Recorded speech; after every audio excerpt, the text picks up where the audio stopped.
силу своей недоступности этот храм был очень и очень сильно разграблен. Что мы здесь видим на самом деле? На самом деле мы здесь видим рисовые поля и очень много какашек горбатых быков зебу. Ну, в общем, это то, что сейчас никто не может повторить. А если может, пусть повторит, а мы посмеемся. Никто так и не разгадал тайну странных неожиданных отверстий. Вот здесь прям в барельефе выбито. Ну, вот самое, конечно, интересное, это вот эти вот розеточки безумные. Посмотрите, у них какие были листики в оригинале. Ой, друзья, как я все это люблю.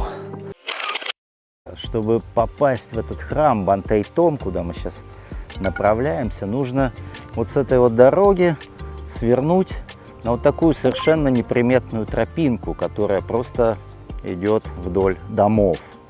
Да, и там по извилистой дороге, по которой во влажный сезон не проехать вообще, даже на нашем мотобайке-вездеходе, вот вы там уже попадете в этот храм. Храм Бантей-Том или Большая Цитадель, храм которого нет ни в одном путеводителе, мне кажется. Ну, я, по крайней мере, ни в одном путеводителе этого храма не видел. А храм изумительный, рассказать там есть что поизучать, есть много вопросов, на которые у нас, как обычно, мало ответов. В общем, поехали. Никаких указателей нет вообще, в принципе. То есть вот пока вы не найдете этот храм, вы нигде никаких указателей не увидите, что он находится там-то или там-то. Дорога вот сейчас в сухой сезон отлично проходимая. Ну, правда, местами некомфортно из-за того, что песок. Ну, тут уж, как говорится, нужен хороший мотобайк. Hello, hello, hello. Местные аборигены приветствуют нас. И это радует. Да, храм находится, в принципе, не так уж и далеко от Анкора. Ну, совсем рядом. Сколько там? Километров 10? Меньше, конечно, до Анкора, до археологического парка. Вообще, по идее, относится к этому археологическому парку, но даже говорят, что там якобы нужен билет. Но на самом деле никаких проверок билетов там, конечно, нет. Там сидит просто охранник, вернее, как сидит, спит в гамаке охранник, чтобы вы ничего оттуда не утащили. Так вот, должен что сказать, что в силу своей недоступности, малодоступности, скажем так, ну вот посмотрите, вот эта дорога, да, сейчас это песок, а летом, осенью здесь же просто грязь и вода. Ну, мы уже пытались как-то сюда в октябре, по-моему, приехать и развернулись на полпути назад, потому что поняли, что нет, это невозможно. Вот. Значит, в силу своей недоступности этот храм был очень и очень сильно разграблен. То есть его грабили буквально до последних лет, пока наконец-то там уже не занялись хоть какой-то его охраной. Да, так его уже в 2000-х годах грабили, поэтому никаких таких вот маленьких артефактов мы не найдем, никакой толковой статуэтки и так далее. Но со статуэтками вообще проблема, да, в камбоджийских храмах, потому что они украдены были еще столетия назад, как правило. Вот. Едем мы сейчас, кстати, без навигатора, так как я там уже был. Был я там уже, сколько, 2 раза я уже там был, получается. Вот, поэтому надеюсь, что дорогу я найду. Дорога такая, экзотичная, видите, местами. Да, попасть в этот храм на машине не получится. Я рекомендую, конечно, добираться на мотобайке своим ходом, ну или на заднем сиденье.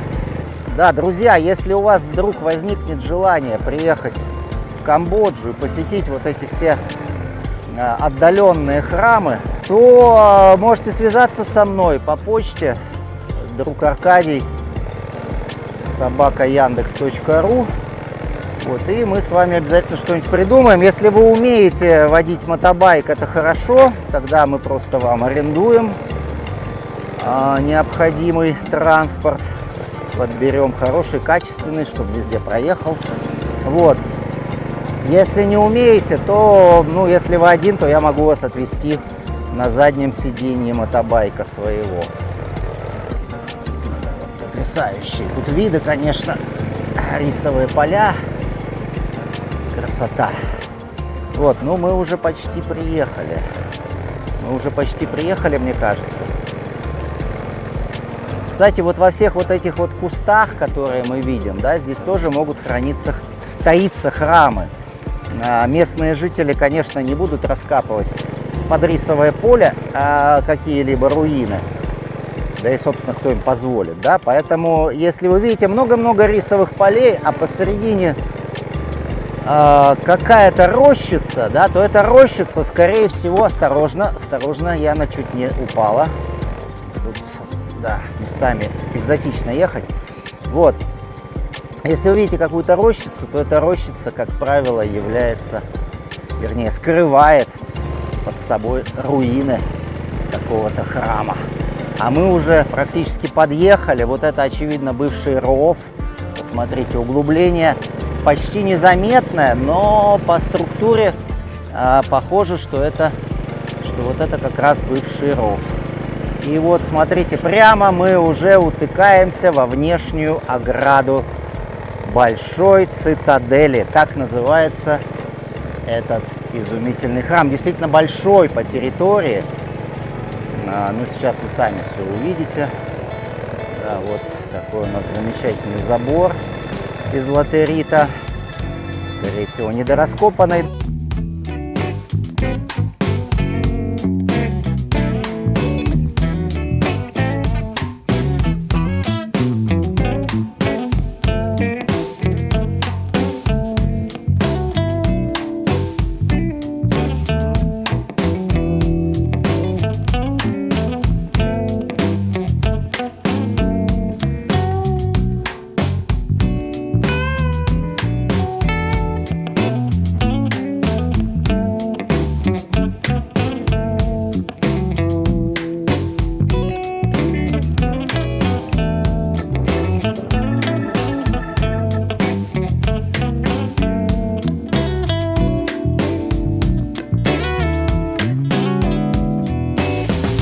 Итак, друзья, отправляемся вперед. Ну, для начала мы посмотрим водоем. Водоем, потрясающий совершенно огромный водоем, который принадлежал этому храму.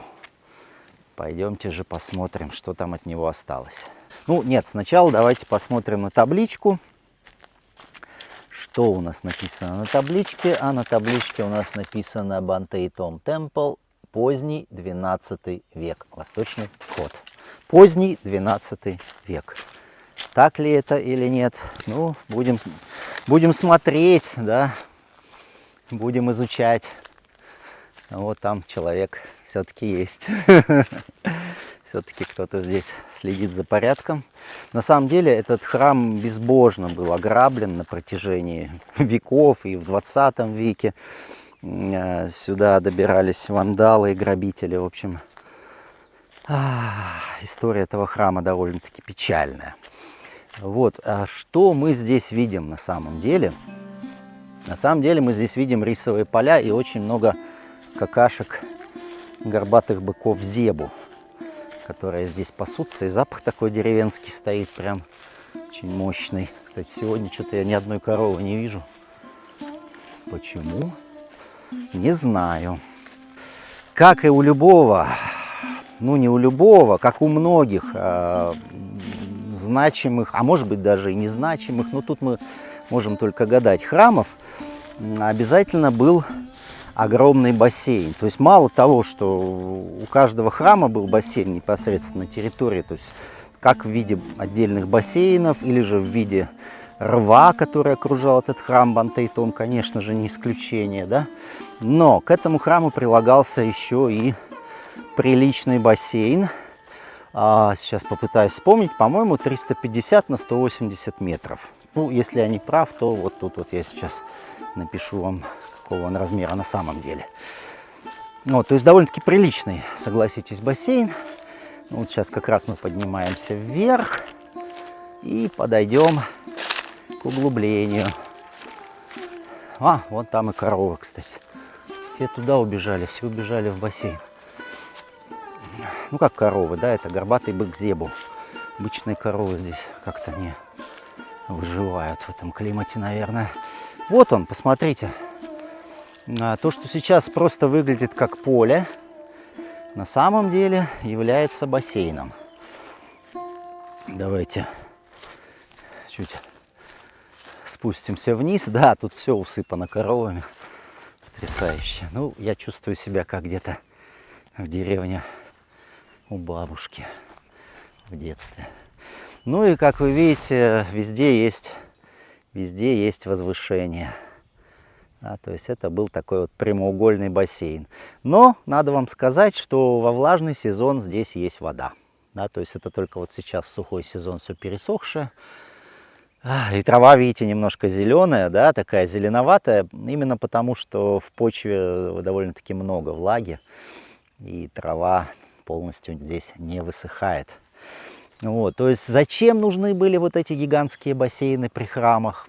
Идей нет, да, то есть единственная идея, там говорят, мелиорация, но, простите меня, здесь помимо вот этих вот маленьких, да, это маленький бассейн, помимо вот этих маленьких бассейнов, здесь рядом огромное количество гигантских бассейнов, да, некоторые из которых там 8 на 2 километра длиной, размерами, простите, 8 на 2 километра, как Западный Барай.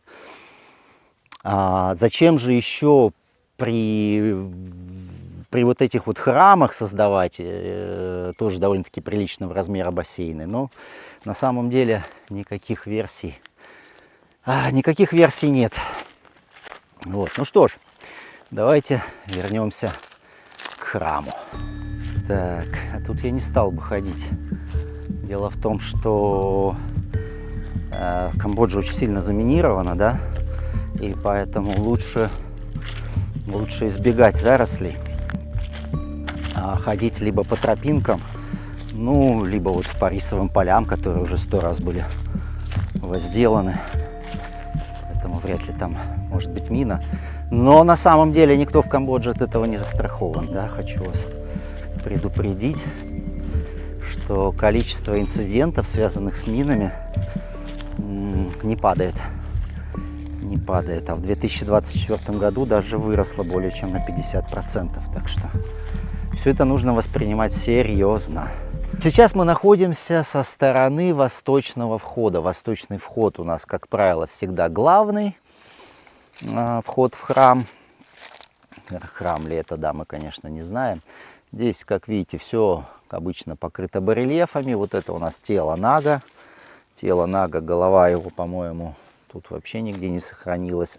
Ну так логично, что она сохранится. Ее отрубили и увезли к себе домой какие-то вандалы. Да? Как я вам уже сказал, по дороге эти храмы, ну вот этот, вернее, храм, его грабили очень активно. То есть вплоть до буквально совсем недавнего времени. Вот сейчас там где-то вон, не там, где Яна стоит, а там дальше, там человек лежит в гамаке, да, охраняет. На самом деле тоже охрана такая очень смешная, потому что территория большая. И если с другой стороны подъехать, можно вынести все, что угодно. Хоть весь храм можно вынести. Это интересное навершие, смотрите. Значит, у нас здесь кругом песчаник, да, песчаник, для тех, кто не знает, это очень твердый камень, практически не уступающий граниту. Да, то есть это у нас совсем не известняк, как некоторые путают. Известняк, да, мягкий камень, но песчаник очень твердый камень, очень твердый камень. Посмотрите по шкале Моса, какая у него твердость. Давайте уже пройдем тогда дальше. Центральный вход, давайте посмотрим. Здесь у нас Девата, богиня. Хорошо почистил. Ой, смотрите, побежала ящерица. Увидели вы или нет? Вот, богиня у нас замечательная, ну, в байонском стиле, да, в стиле храма Байон. Вот, кстати, опять у нас отверстие загадочное, да, мы до сих пор ну как мы, никто уже на протяжении скольки лет, 150 лет изучения этих храмов, никто так и не разгадал тайну странных неожиданных отверстий. Вот здесь прям в барельефе выбито.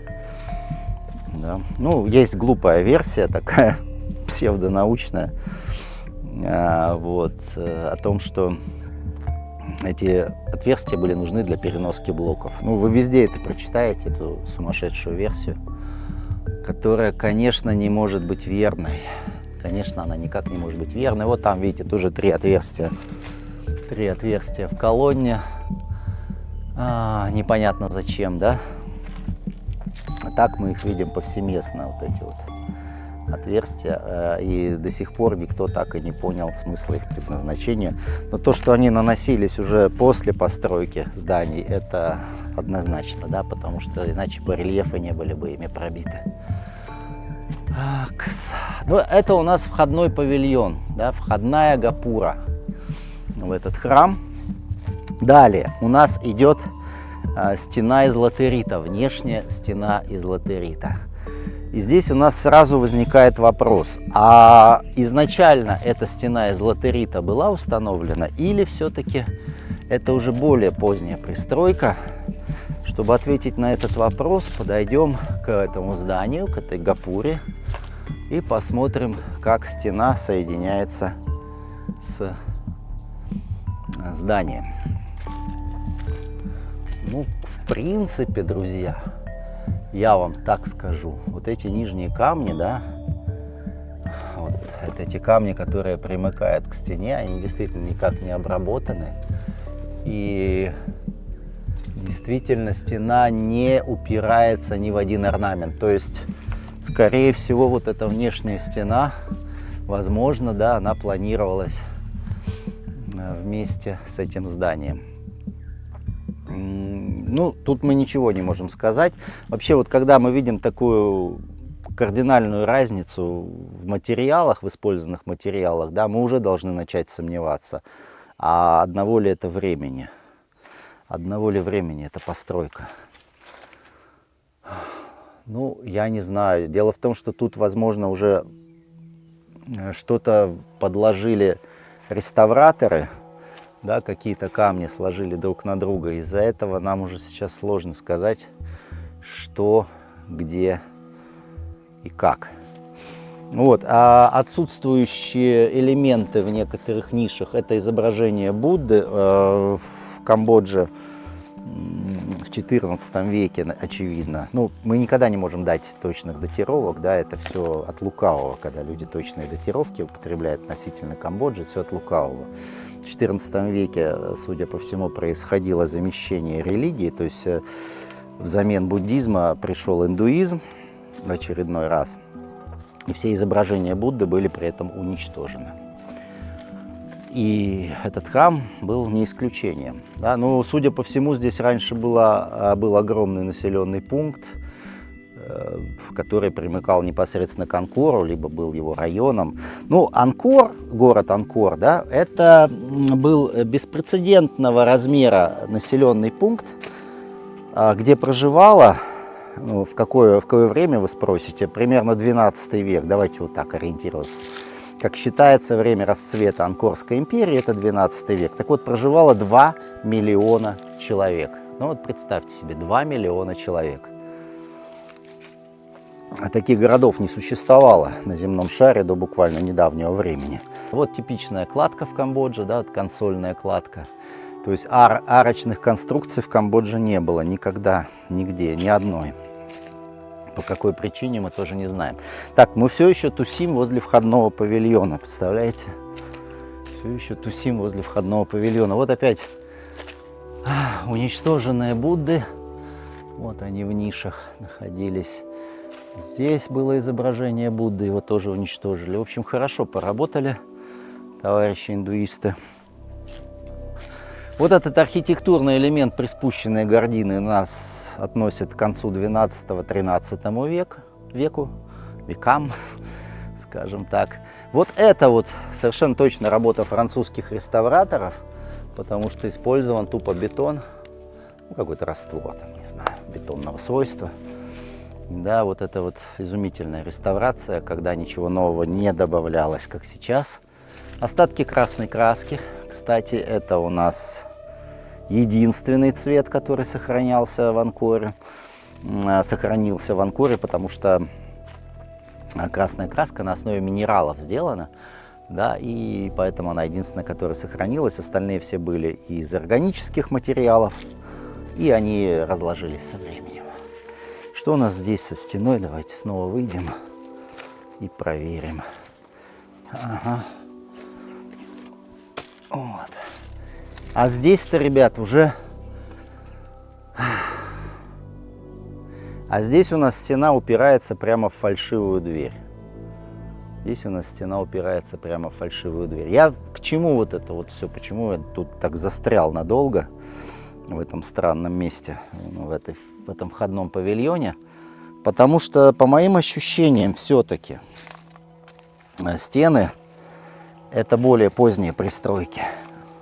Когда эти так называемые храмы, храмы ли это были или нет, мы не знаем, естественно, стали переделывать в крепости. И Анкор-Ват, знаменитый Анкор-Ват, он же тоже служил в качестве крепости, как утверждает, примерно с 14 по максимум 17 век, потому что на стенах Анкор-Вата отсутствуют какие-либо следы от ударов ядрами, а в 17 веке пушки в Камбодже уже использовались во время военных действий. Здесь мы видим бассейн, который по сути является частью рва.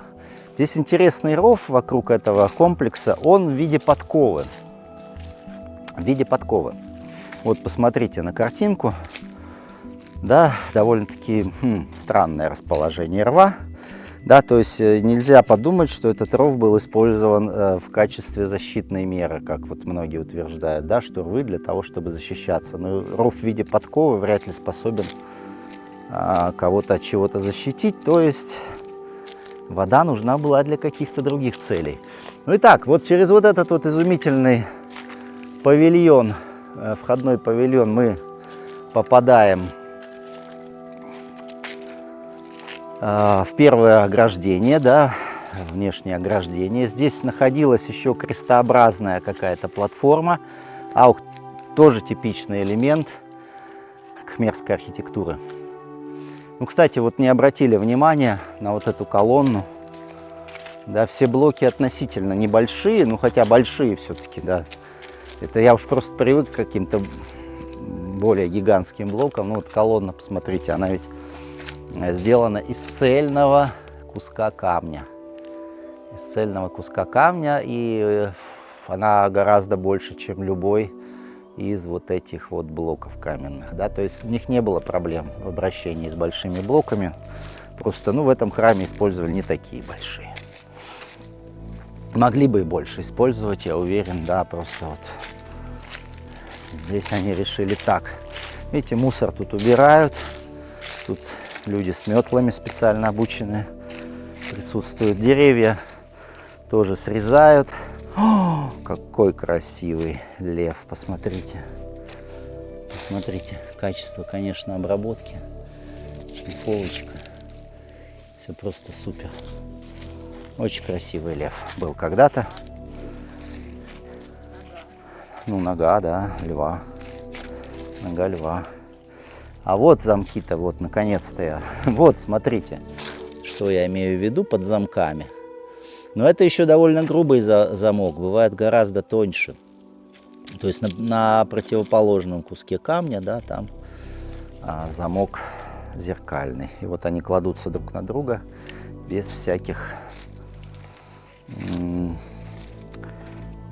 щелей, да, без всяких зазоров. Вот остатки какого-то барельефа очень глубокого. Очень глубокого. Вот как вам показать-то, вот посмотрите. Да, то есть когда-то это все было выбрано вот там вот внутри, да. Смотрите, а здесь какая тонкая работа. Ну, в общем, это то, что сейчас никто не может повторить. А если может, пусть повторит, а мы посмеемся. Так, здесь вход завален, но теоретически можно через него пройти. Смотрите, вот тут был дворопал. Дворопал — это у нас хранитель дверей. Слово санскритское, двора — дверь. означает, да, ему кто-то тоже отрубил голову. Какой-то человек, которому это не понравилось. Он с трезубцем Шивы стоит, шиваит, видать. А этот Дворопал, смотрите, как эродировал песчаник. А вот здесь нет, да? То есть вот тут вот какой-то был блок, очевидно, может быть, из другого месторождения. На самом деле очень сложно строить из песчаника. Очень сложно строить из песчаника, потому что камень при добыче, ну там не очевидно, что он эродирует вот до такого трухлявого состояния. То есть нужно очень хорошо разбираться в структуре этого камня. И это очень капризный камень, ребят. И поэтому, когда мы видим вот эти вот изумительные строения, которым там 1000 лет, и которые выглядят почти как новые, ну, по сути, да, так оно и есть, что уж тут скрывать, да, то это значит, что люди понимали в этом песчанике и умели его подобрать. И вот такие вот редкие, очень редкие артефакты, это как раз свидетельство того, как же хорошо они умели подбирать эти каменные блоки, да, потому что мы таких ошибок встречаем очень мало. Очень мало. Я сейчас, наверное, туда не полезу. Вот смотрите, девушки тоже голову отрубили. Я обойду и зайду через нормальную. Так там тоже есть. Тут вот рядом вот. Тут свободный проход. Вот центральный вход, он вообще завален. То есть тут вообще не пробраться.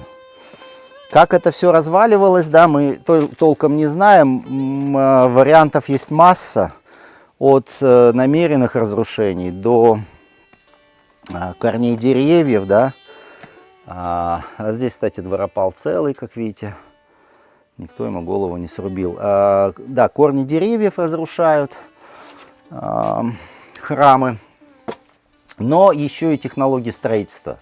Дело в том, что иногда здесь использовали дерево при строительстве, то есть между блоками каменными прокладывали какие-то деревянные балки, которые, естественно, со временем сгнивали.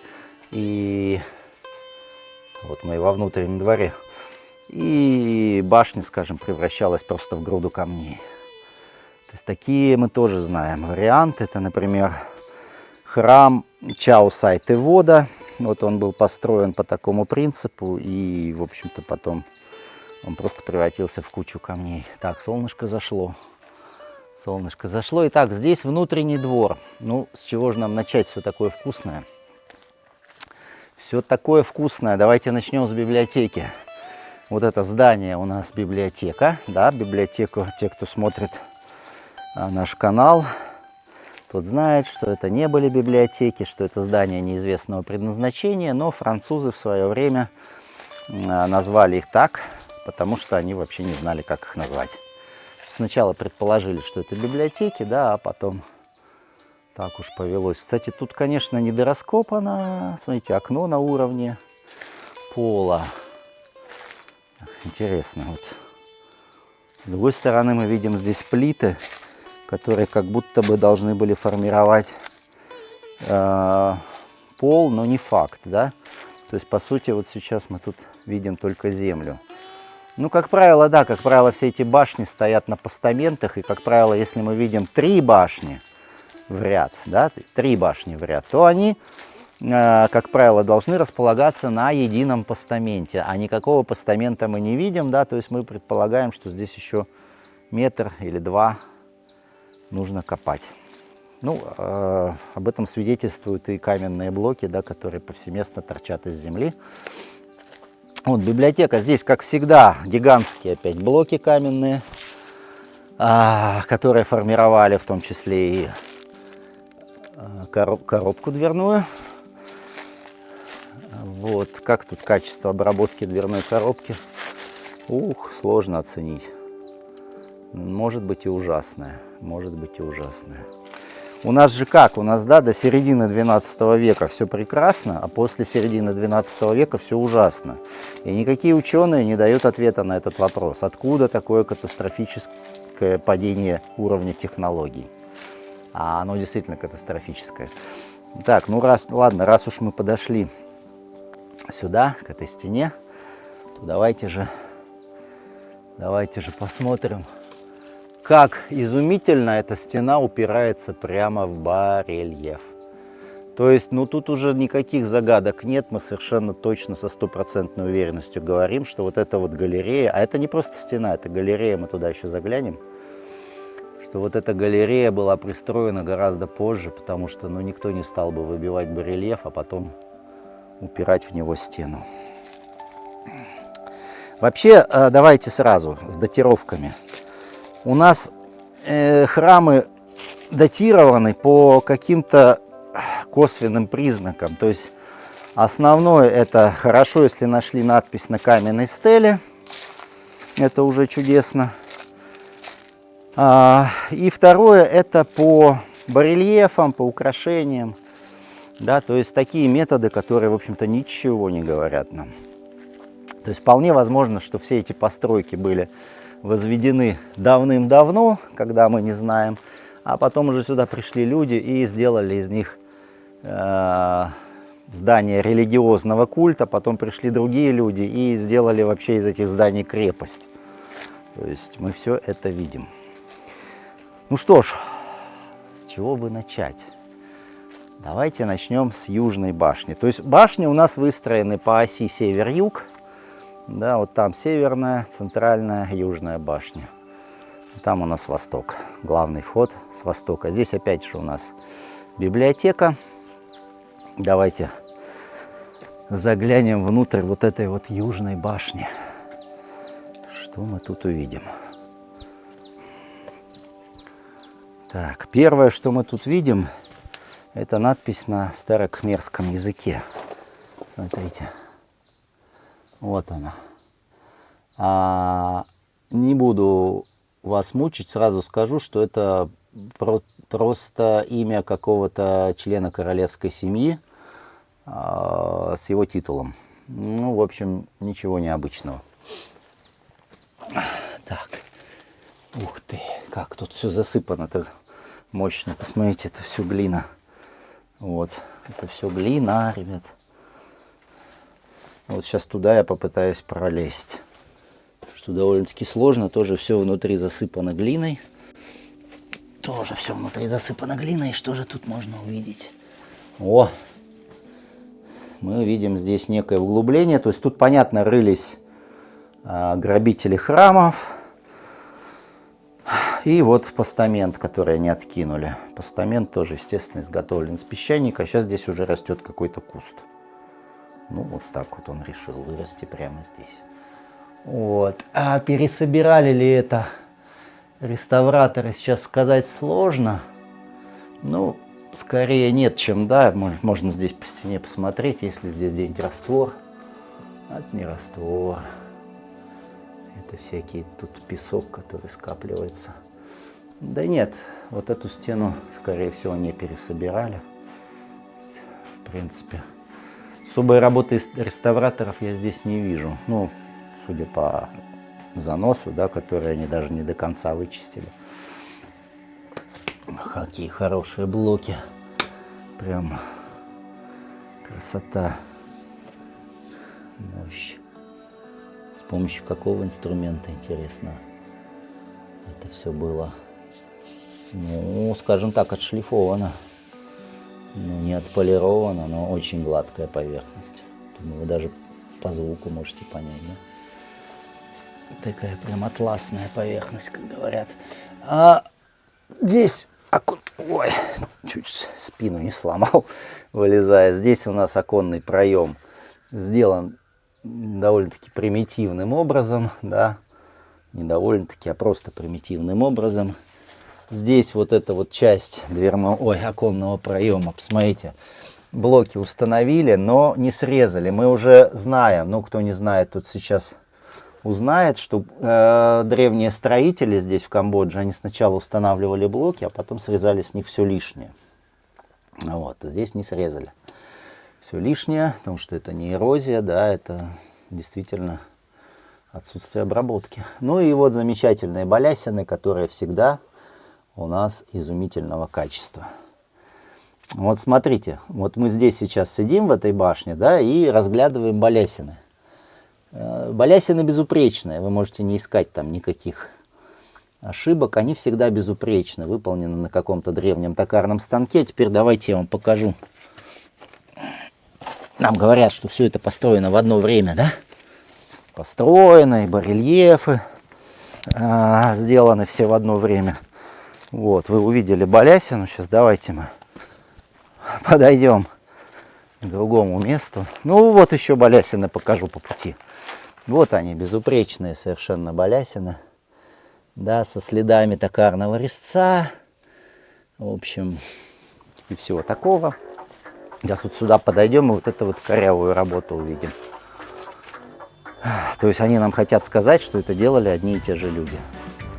Да, вот это вот просто форменное безобразие, которое даже балясинами-то назвать язык не поворачивается. Ну, понятно, что это такие полуколонны, да, пилястры выпирающие.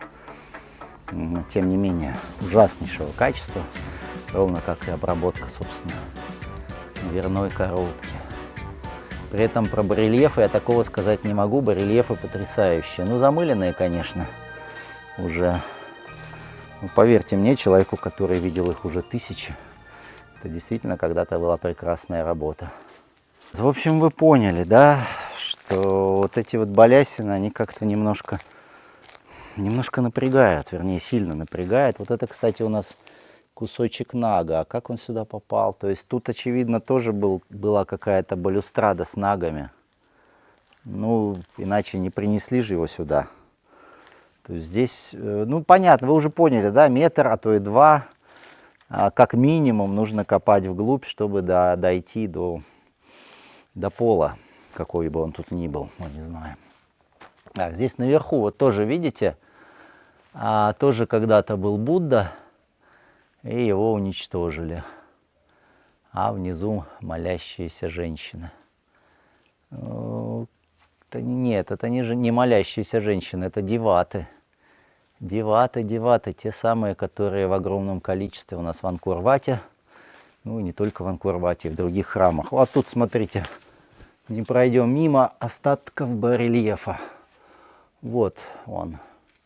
Вот оно, это чудо. Вот они, чудесные перемычки сквозные. Тут у нас лев. Смотрите, вот лев. Ну, вот самое, конечно, интересное, это вот эти вот розеточки безумные. Посмотрите, у них какие были листики в оригинале, да? Которые уже отломились со временем. Но когда это все выбивали, вот этот барельеф, когда выбивали, да, они-то делали вот тут на весу. То есть сначала устанавливался блок, а потом в нем выбивали барельефы. И представьте себе, вот такой вот листик взял и вот так вот отвалился. И все, надо вынимать весь блок и ставить новый.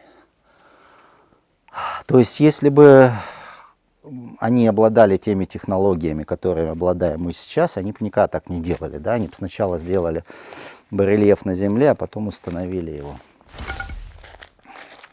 Иначе что ж, все здание разбирать. Очевидно, у них не было ошибок. Очевидно, у них не было ошибок в процессе производства. Вот она, вот эта южная башня у нас. Вот он у нас засып, сколько хотите. И вот у нас совершенно потрясающие вот эти вот розетки. Да, назовем их розетки.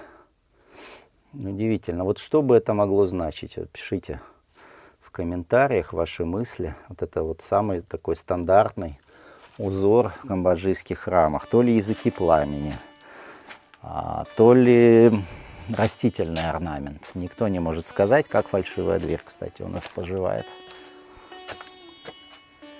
Угу. Ну, не самая, скажем, красивая фальшивая дверь. В общем, вы уже поняли, да, это поздний 12 век датируется. Но я говорю, что барельефы могли наноситься когда угодно. Хотя, с другой стороны, конечно, это здание не состоит из больших блоков. Да, блоки все довольно-таки маленького размера достаточно, но не все. Вот центральная башня развалилась, и тут, конечно, опять свалка мегалитов. А вот эта вот южная башня, она у нас из таких достаточно малых блоков собрана. Так, смотрите, мы здесь Видим изумительный барельеф наверху. Знаете, что он означает? Подобные барельефы нам, кстати, здесь в Камбодже встречаются. Вот я сейчас уже не припомню. В Приакане, по-моему, подобный барельеф видел. В общем, в каких-то еще храмах. Это бегство Будды, когда Будда убегает из дворца. Вот посмотрите, он на коне, голову ему, естественно, потом шиваиты отрубили. Вот. И боги, которые помогают ему совершить это бегство из дворца, посмотрите, они придерживают копыта руками, чтобы никто не услышал, как Будда покидает дворец. Интересный барельеф, очень стремительное движение. Обычно это изображается как все-таки какая-то тайная процедура, тайный процесс. А здесь мы видим прям очень стремительное бегство, да? Изумительно, изумительно. Ну вот тоже был когда-то хороший барельеф. Ну, посмотрите. Вот, видите? Видите, как оно все там изнутри. Изнутри каким-то непостижимым образом делалось. Вот сейчас, если не упаду, ага. Вот, посмотрите, здесь у нас было продолжение каменное, да, то есть вот эта вот поверхность обработанная, она перекрывалась каким-то, ну, орнаментом. Видите, вот тут вот он обломился. Вот, он продолжался, но интересно-то то, что у нас вот здесь внутри у нас обработано. И здесь тоже. А надо учесть, что вот это все перекрывалось камнем, как они это делали внутри. Так, более показательные места я вам сейчас тут не найду, потому что очень плохо сохранившийся барельеф. Ну, вы уже поняли, да? Тикс. Ну, подобрались мы сейчас к северной стороне Южной башни. Мы здесь видим опять уничтоженного Будду. И, кстати, буддизм Махаяны здесь был, да, не буддизм Теравады. Хотя и Теравада, и Махаяна, оба направления буддизма, пришли в Камбоджу примерно с 1 по 4 века нашей эры, как говорят ученые. Вот. Но, скажем так, королевской версией был исключительно буддизм Махаяна. Тот самый, который у нас на Тибете, в Калмыкии, да. Вот это кала. Кала означает время. Калу мы всегда распознаем по изображению с одной челюстью, с верхней. Нижней челюсти никогда нет.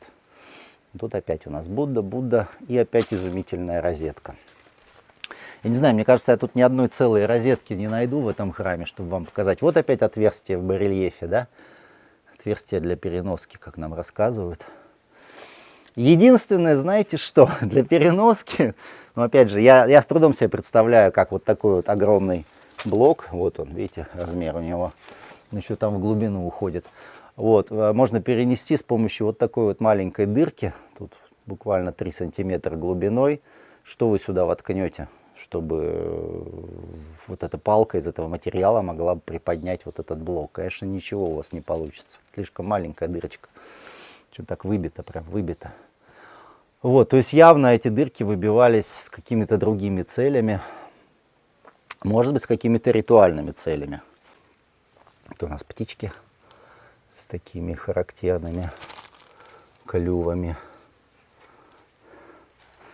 Так, ну хорошо, давайте центральную башню теперь посмотрим, что там за барельеф наверху. Ага. Барельеф наверху. Тоже уничтоженный Будда. Да. Тут, кстати, наги у нас по углам. Он с зубками. Не знаю, видно вам или нет. Хорошие такие зубки, тоже изнутри все проработано. Вот. Фальшивая дверь опять очень низкого качества исполнения, что в принципе соответствует тому, что мы относим к XII веку. Вот, но по большому счету, да, с хронологией мы здесь лучше не будем очень сильно доверять официалам, потому что постоянно натыкаемся на какие-то несоответствия. Вот, так что хронология вся у нас достаточно условна. Здесь прям хорошие такие блоки лежат. Тут у нас, ну понятно, это западный выход, кстати, да, западный задний выход. А из внутреннего кольца ограждения вы помните, да, что есть еще и внешняя ограда, так вот на западе нет выхода из этого комплекса. Нет выхода из этого. Вот замок. Вот замок, хороший, качественный замок, да. Вот с помощью таких замков это все и держалось друг за дружку. А эта центральная башня, слушайте, высоченная. Ну, тут вот когда-то уже давно поставили эти металлические трубы, чтобы все это не развалилось. Давайте поднимемся. Это, кстати, вот еще один из немногих храмов, где можно свободно ползать, как это было 15 лет назад. 15 лет назад можно было хоть по крышам Анкор-Вата ходить. Всем было пофигу. Ну вот мы внутри. Я вижу там ужасную совершенно дверную коробку. Так, есть ли мне смысл туда пролезать? Сниму ли я там что-то особенное? Особенного здесь это, конечно, мощные довольно-таки блоки, из которых построено это сооружение. Сейчас я все-таки попробую через это перелезть. Так, уж и... фак. Главное, чтобы вся эта конструкция сейчас меня не похоронила под собой. Ничего. Вот. Внизу мы видим опять какое-то углубление. И блоки, блоки, блоки. Слушайте, ну тут вот центральная башня частично сложена из больших блоков. Вот, видите. Вот, приличного размера блоки. А вот тут сбоку небольшие. И вот здесь сбоку тоже небольшие. А вот тут вот прям, ух. Причем наверху я вижу, да, наверху довольно приличных размеров блоки, внизу они меньше. Ну а дверная коробка, ну это вообще такой недострой, такой недодел. Как-то бы подойти с той стороны, с восточной, посмотреть, как она там выглядит. Ну, ладно, туда мы еще доберемся. Надо теперь отсюда как-то выбираться. Ой, друзья. Как я все это люблю. Ух. Тут главное иметь хорошую обувь, знаете. Во всем этом деле. Вон сколько всякой плесени на этих камнях растет. Слушайте, на самом деле очень много видов. Я потом как-нибудь, может быть, сниму видео. Но в любом случае совершенно точно выложу на своем канале Друг Аркадий, на телеграм-канале Друг Аркадий. Я обязательно выложу пост о вот этих вот всех, видите, какие они разноцветные, вот этих вот всех видах плесени. Тут вот белая, тут вот зеленая, тут вот черная. А сейчас мы подбираемся с северной стороны центральной башни. Упс. И посмотрим, что у нас здесь. Так, я пока не вижу. Солнце очень неудачно светит. И, честно говоря, из этого не понимаю, что там изображено. Да, вот, друзья, давайте посмотрим на барельеф, который внизу. Тут как-то побольше тени, да? И его видно. Опять это был высокохудожественный барельеф. Но вот тут вот посмотрите. Видите, какие-то следы зубила. То есть кто-то чего-то тут пытался отбить, что ли, маску кала. Я не знаю, что тут они хотели сделать. Но это уже были, конечно, не те люди, которые изготавливали эти... Ну, эти невероятные барельефы, ребят. Давайте же обратимся теперь к северной башне. Так, северная башня у нас, сложно сказать, что там за сюжет. Возможно, истязание Бодхисаттвы. Видите, если бы они были более-менее сохранившиеся, мы могли бы что-то еще придумать. Но что мы здесь видим очень необычного в этой северной башне, это вот этот блок. Посмотрите, он белый. И он выглядит как известняк. Вам не кажется, что это известняк? Я не знаю. Может быть, это такой сорт песчаника. спорить не буду. Но посмотрите на все эти камни, из которых построено здание. И посмотрите вот на этот кусочек белокаменного Кремля. И понятно, что это не реставраторы сделали, потому что мы видим продолжение барельефа на этом камне. Причем камень, как видите, очень сильно эродирует. То есть на нем мы рисунка уже практически не видим. Ну, либо это был совершенно условный рисунок, а камень поставили какие-то реставраторы много столетий назад. То есть такое тоже может быть, потому что французы никогда не использовали натуральный материал при реставрации. Они использовали бетон, как правило. Чтобы мы четко видели разницу, да? Здесь французы, а здесь древние строители. Ну вот здесь, посмотрите, вот розеточка была, то ли вырезана была, то ли вырезана не была. Но мы совершенно четко видим продолжение рисунка. Вот. Что это за камень? Я не знаю, вы, наверное, по видео, даже те, кто разбирается в камнях, вряд ли сможете определить. Но у меня такое ощущение, что это известняк, откуда он взялся в Камбодже, где все построено из песчаника. Вот внизу такой же. Пусть он менее белый, но это тот же самый камень, что и наверху. И тоже, конечно, с барельефом. То есть вот это опять загадка. Видите, в каждом храме мы обязательно находим что-то, чего мы не видели в других храмах. В Камбодже нет ни одного одинакового храма. Вот представьте себе, 4000 храмов, 2000 из них найдено. Ну, я так грубо вам говорю, да? И вот эти все 2000, они все разные. Все. Похожие, да. Но при ближайшем рассмотрении абсолютно разные. Так, ну тут у нас, конечно, тоже был просто Будда. Да? И опять остатки фантастического барельефа. Вот эти вот барельефы, они ну никак не вяжутся вот с тем, что мы видим под ними, да, вот это вот. Ой, кстати, господа, опять этот камень. Смотрите, я уже 3 нашел. И только вот в этой вот южной башне. О, 4! Вот еще один. Так что это за камень-то? Он так похож на известняк, что я уже не знаю даже. Надо как-то с этим будет разобраться. Но вот видите, да, вот этот потрясающий барельеф, неповторимый совершенно в наше время. И тут вот ниже какая-то такая корявая каляка-маляка, да, в виде барельефа. Как это понять, я не знаю. Я не знаю. Давайте посмотрим на клейма, вернее, на эти кругляшочки, что мы здесь видим. Тоже иногда что-то интересное попадается. Ну, тут вот человек с луком. Может быть, принц Рама. О, что я вижу, ребята. Смотрите. Так, начнем сверху. Сверху сидит какое-то божество в королевской позе, в королевской шапочке. И дальше мы видим бога Вишну.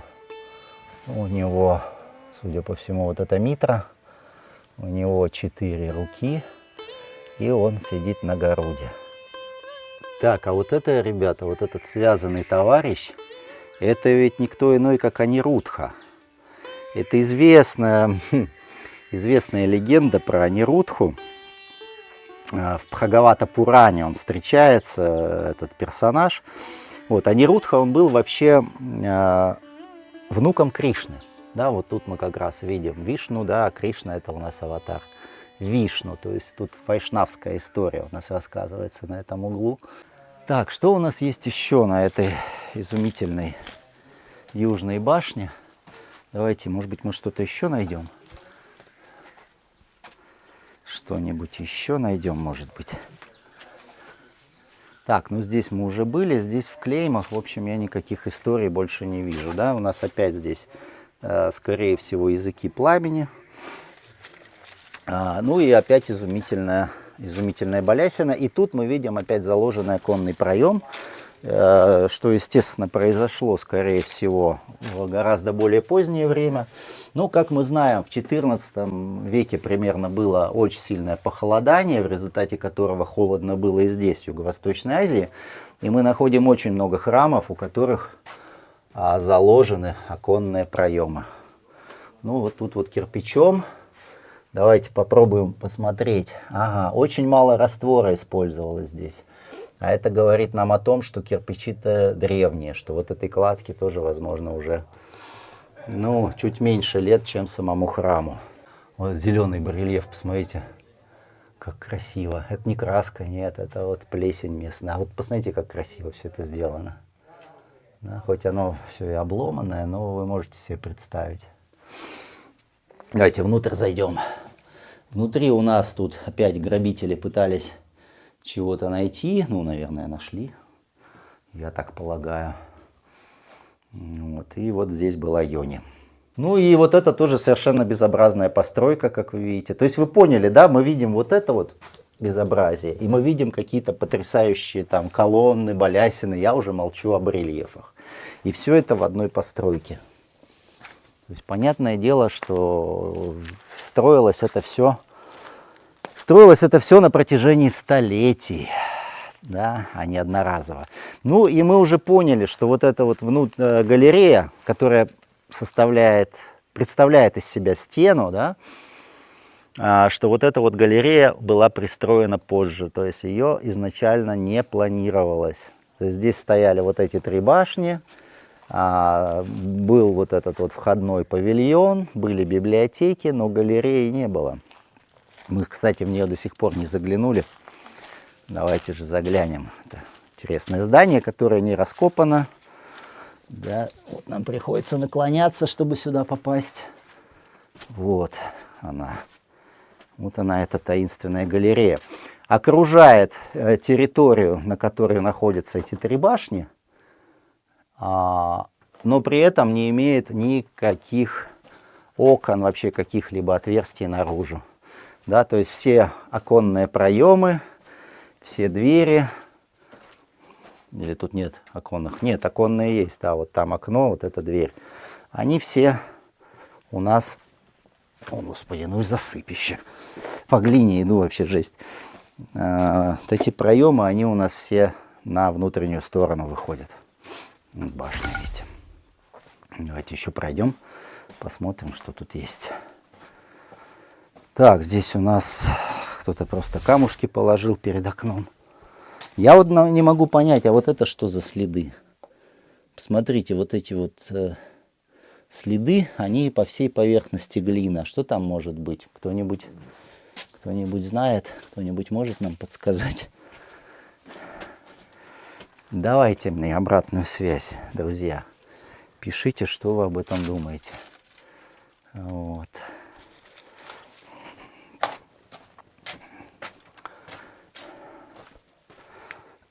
Давайте выходим. Упс, через окно. Ах, ногой ударился сильно. Ну что, друзья, вот такой вот этот вот Бантей-том или Большая цитадель. Делайте выводы на основании этого видео. Думайте и пишите в комментариях, какие ваши мысли по поводу всего увиденного. Вот, подписывайтесь обязательно на телеграм-канал Друг Аркадий и на Бусти. На Бусти наш канал называется так же, как и на Ютубе, «Мир на блюдечке». Ну что, скажем всем пока и до новых встреч.